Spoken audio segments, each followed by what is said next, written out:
Assalamualaikum warahmatullahi wabarakatuh. Berjumpa kembali dengan video pembelajaran fisika ya. Pada kesempatan kita kali ini, kita akan membahas materi tentang usaha. Oke, langsung apa itu usaha? Secara fisis, pengertian usaha adalah transfer energi melalui gaya sehingga benda dapat berpindah. Oke, kita ilustrasikan dengan gambar berikut ya. Nah, ini ada sebuah balok ditarik oleh gaya F mendatar. Dan juga yang sebelah kanan ada balok, tapi bedanya ditarik oleh gaya F membentuk sudut θ. Bagaimana persamaannya? Secara matematika, secara umum usaha itu dirumuskan dengan sebuah persamaan W sama dengan F kali S. F dot S gitu ya. W itu adalah usaha, F adalah gaya, kemudian S adalah perpindahan.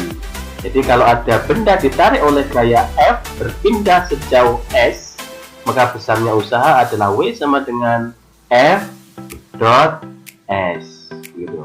Nah, kemudian kalau dia membentuk sudut, gayanya membentuk sudut terhadap bidang datar begitu, maka secara matematika berarti ini kita uraikan dulu ke sumbunya, ke sumbu X-nya.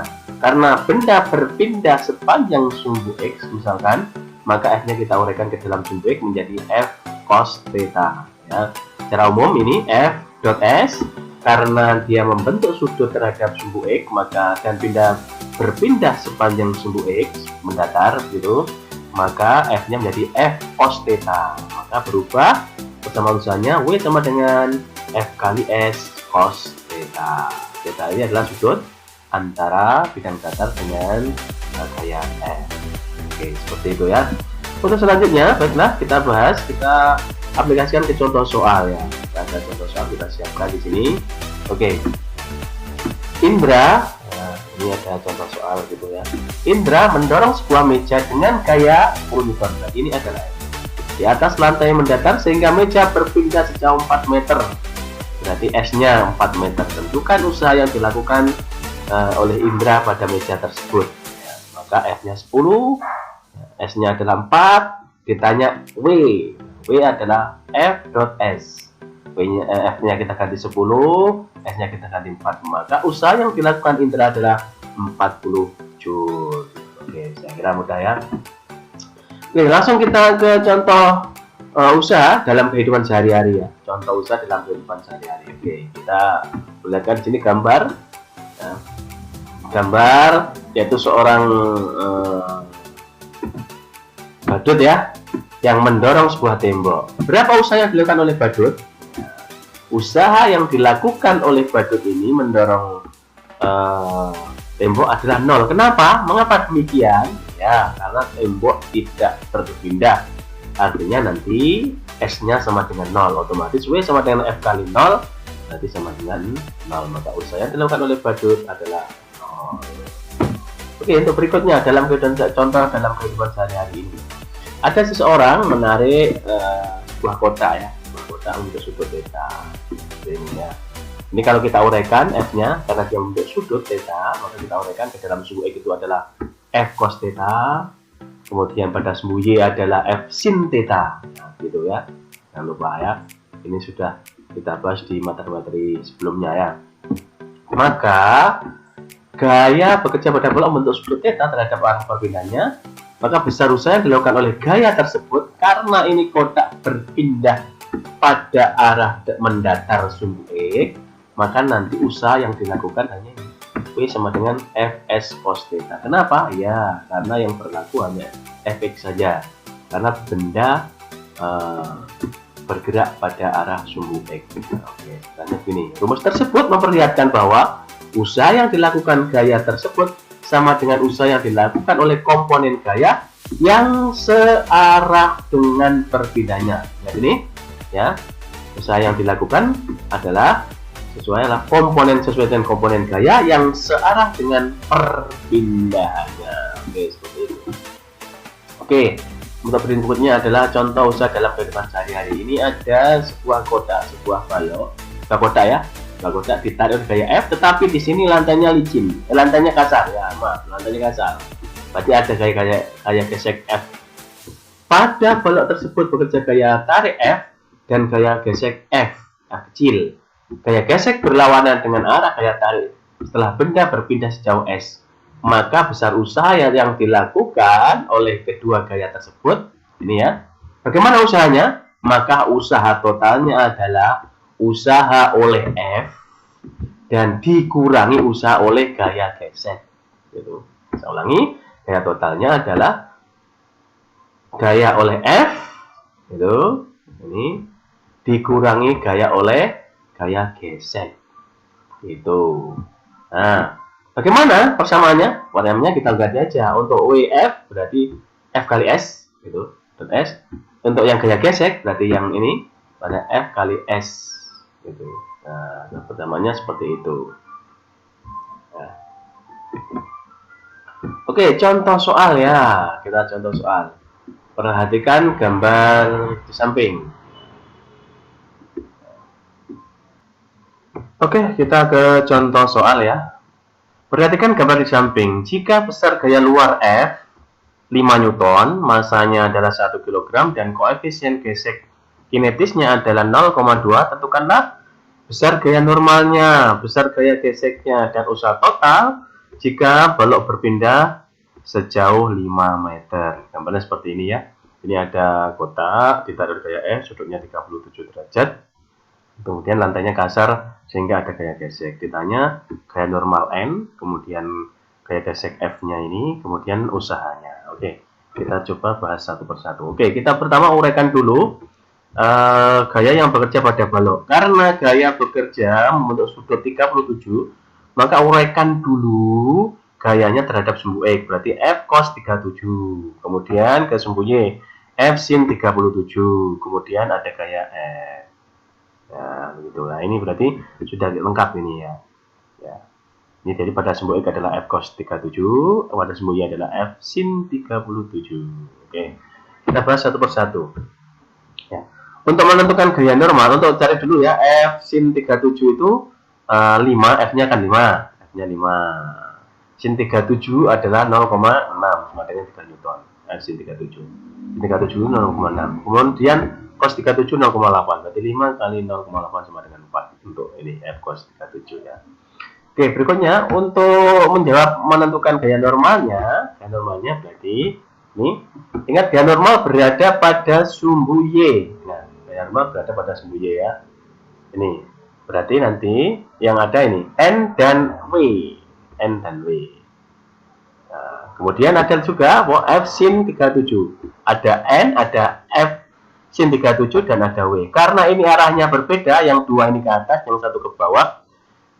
Dan benda tidak bergerak pada sumbu Y, berarti pada sumbu X, maka nanti di sini berlaku sigma F sama dengan 0 ya. Nah, berarti nanti N plus, karena searah, yang searah kita anggap yang ke atas positif ya. Berarti N plus F sin 37 sama dengan W. Sama dengan W. W itu M kali G. W itu gaya berat ya. W itu gaya berat. Berarti N plus F sin 37 sama dengan M kali G. Ini ya. N plus F sin 37 sama dengan W atau gaya berat. Berarti N-nya, N itu normal. N itu normal, F itu adalah gaya, M adalah massa, G adalah percepatan gravitasi. Maka N sama dengan, nah, tinggal pindah aja ya. Berarti M kali G min F sin 37. M-nya adalah 1 ya. 1 dikali 10, G itu 10, min 3 ini ya. Sinnya adalah 3. 10 min 3 sama dengan 7 Newton. Oke. Kemudian untuk mencari gaya gesek sekarang. Gaya gesek itu berarti F sama dengan mu kali N. Mu itu adalah koefisien gesek kinetis. Ya. Karena benda bergerak, ini koefisien gesek kinetis kali N. N-nya sudah ada 7. Mu-nya ada 0,2. Wah, berarti 7 kali 0,2 sama dengan 1,4 Newton. Oke, udah kan? Nah, untuk menentukan usahanya, oke, usaha. Ingat benda bergerak pada arah mendatar. Berarti besar usaha total yang dilakukan adalah F cos, berarti F-nya adalah ini, F cos 37. Nah, dikurangi F nanti otomatis ya. F 37 karena benda bergerak ke kanan, F cos 37 dikurangi F ini, F gaya gesek. Ya, berarti F 37 itu kan ini 4. Ya. dikurangi F-nya adalah ini 1,4 ini kayak gitu ya. 4 dikurangi 1,4 kali 5 kali S kan, S kali 5 sama dengan 13 Joule. Caranya adalah 13 Joule. Oke, untuk berikutnya contoh yang kedua ya. Kalau masanya 2 kg ditempatkan pada bidang datar, gaya mendatar yang bekerja M ini ya, pada balok adalah berubah-ubah sepanjang posisi balok seperti yang dilakukan pada gambar. Itu kan usaha yang dilakukan pada balok setelah berpindah jam 4 meter. Gitu. Gambarnya mana? Ini gambarnya. Oke. Nah, ini adalah F-nya ya. F. Itu dia bergerak berpindah, berubah-ubah. Maka perlu diketahui bahwa luas daerah di atas sumbu X bernilai positif. Karena ingat ini karena vektor ya, F itu adalah vektor, maka nilai positif negatif menjadi penting. Ya. Dan di bawah sumbu X bernilai negatif. Maka luas trapezio, nah, untuk menentukan usaha itu, untuk menentukan usaha bisa dicari dengan mencari luas daerah yang diarsir. Daerah yang diarsir gitu ya. Nomor 1 ya, untuk yang pertama luas ABCD, ABCD gitu ya, maka merupakan luas trapesium. Ingat usahanya adalah sama dengan luas daerah. Ini luas daerah pada grafik. Nah, ini berarti daerah ini berarti sama dengan luas trapesium. Berarti BC plus AD kali AB per 2. Ini kan luas trapesium begini ya. Maka 1 ditambah 2 kali 20. Nah, ini kan 20 nih. 20 sama dengan 30 Joule. Oke. Untuk interval DE ini DE ya. Oke, ya. Ini adalah W-nya 0. Kenapa? Kan dia tidak punya luas, ini hanya garis saja. Nah, dia tidak punya luas. Hanya garis saja, maka usahanya adalah 0. Oke. Kemudian luas segitiga EFG. EFG berarti ini adalah segitiga kan? Berarti setengah alas kali tinggi. Ya. Alasnya adalah ini EG ini, tingginya adalah ini kan? GF ini FG ini ya. Nah, maka setengah kali 1 kali min 20. Ingat ini penting, tanda negatif penting karena ini adalah vektor. Nah, maka hasilnya adalah min 10. Jadi usaha total pada balok sehingga berpindah setelah 4 meter adalah W, jadi usaha 1, usaha 2, usaha 3 di total jumlah semua. 30 tambah 10 dikurangi 10 sama dengan 20 Joule. Oke, gampang kan? Oke, untuk menguji kemampuan kalian, kita lihat latihan soal. Nanti kalian coba ya. Balok masanya 10 kg pada bidang licin mendatar dengan gaya F 50 Newton yang arahnya membentuk sudut 37 seperti gambar. Maka tentukan besarnya usaha pergeseran balok selama 20 detik dari keadaan awal kalian diam. Catatan jangan lupa persamaan GLBB. Jadi ini kan nanti mencari usaha ya. Ya, usahanya maka nanti F kali S pada sumbu datar, otomatis ini F cos theta kan. Maka S-nya kan belum ada. Kalian cari dengan menggunakan persamaan GLBB. Ini jangan lupa persamaan GLBB. Jadi mencari S-nya gunakan persamaan GLBB. Gitu ya. Kemudian untuk soal yang kedua, perhatikan gambar di samping. Jika besar gaya luar adalah 5 Newton, nah kalau ini licin kan, tidak ada gaya gesek, lah ini ada gaya gesek. Nah, kalian disuruh menentukan di sini masanya adalah 1 kg, koefisien geseknya adalah 0,2 dan usahanya adalah 13 Joule. Disuruh kalian menentukan, hitunglah perpindahan balok tersebut. Nah, usahanya sekarang sudah ada, kalian disuruh menentukan berapa perpindahannya. Oke, saya kira mudah ya. Oke, untuk pertemuan kita kali ini saya kira cukup. Selamat bertemu dengan video-video lainnya. Terima kasih. Wassalamualaikum warahmatullahi wabarakatuh.